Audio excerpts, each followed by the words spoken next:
আমি শ্রী গোপালচন্দ্র দাস আলোচনা করব অতি সংক্ষেপে লগ্নে কেতু থাকলে ব্যক্তির জীবনে কী প্রভাব পড়বে। বৈদিক অ্যাস্ট্রোলজি অনুসারে কেতুকে ছায়াগ্রহ বলে ধরা হয়ে থাকে। সেই কারণে কেতু স্বাধীনভাবে কারোর উপর প্রভাব বিস্তার করতে পারে না। এইভাবে বলতে পারি যে জাতক বা জাতিকার জন্মছকে কেতু কোন ঘরে অবস্থান করছে, সেই ঘরের অধিপতি কে, তার উপর নির্ভর করছে কেতু সেই জাতকের জীবনে কেমন প্রভাব বিস্তার করবে। লগ্নে কেতু থাকলে জাতক জাতিকার প্রতিবন্ধকতা এদের নিত্য সঙ্গী। জীবনে উন্নতি করতে জাতক জাতিকার কালঘাম ছুটে যায়।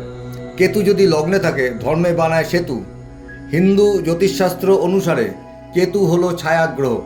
এটি একটি জাতক বা জাতিকার কেরিয়ার আকাঙ্ক্ষা তৈরি করতে বা ভেঙে দিতে পারে।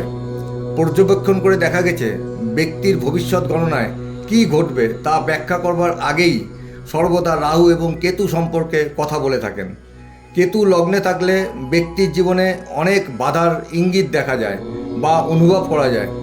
লগ্নে কেতু জাতক জাতিকা হাজার লোকের মধ্যে থাকলেও সে একাকিত্ব অনুভব করে থাকবে। খনার বচনে আছে, লগ্নে যার কেতু পরের ধনে বাঁধে সেতু। বেশিরভাগ সম্পদ বা অর্থ অন্য কারো থেকে হয়ে থাকে।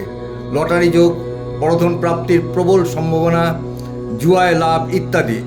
এর মানে হচ্ছে অপরের সাহায্য নিয়ে ব্যক্তির জীবনে সাকসেস। সেতুর প্রয়োজন হয় সংযোগ করতে, কিন্তু মসৃণ রাস্তায় সেতুর প্রয়োজন হয় না। কেতু যে রাশিতে অবস্থান করে সেই রাশির ভাবগতির অবস্থানের উপর দালালের মতন কাজ করে থাকে, বা যে নক্ষত্রে থাকে সেই নক্ষত্রে গুণাগুণ প্রকাশ করে থাকে। কেতু ধনু রাশিতে উচ্চস্থ এবং মিথুন রাশিতে নিচস্থ।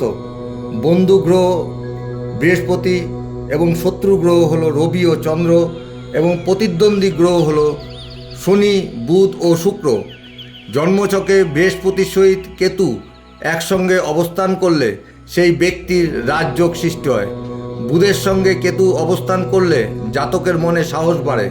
আবার মঙ্গলের সহিত কেতু অবস্থান করলে জাতকের স্বাস্থ্য সমস্যা, কর্মক্ষেত্রে জটিলতা, মানসিক অস্থিরতা, অর্থহানি ইত্যাদি বৃদ্ধি পায়। আবার শুভ ঘরে অবস্থান করলে জাতক ভালো গবেষকও হতে পারে।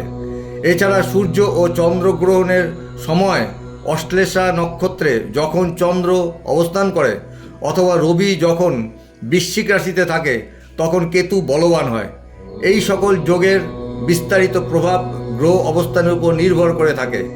এছাড়া কেতুর সমসপ্তমে রাহুর অবস্থান, সেখানে লাইফ পার্টনারের মানসিকতা খোলামেলা থাকলেও কিছু ছোটোখাটো ইস্যু নিয়ে অ্যাডজাস্টমেন্ট বা মতবিরোধ হওয়ার সম্ভাবনা থাকবে।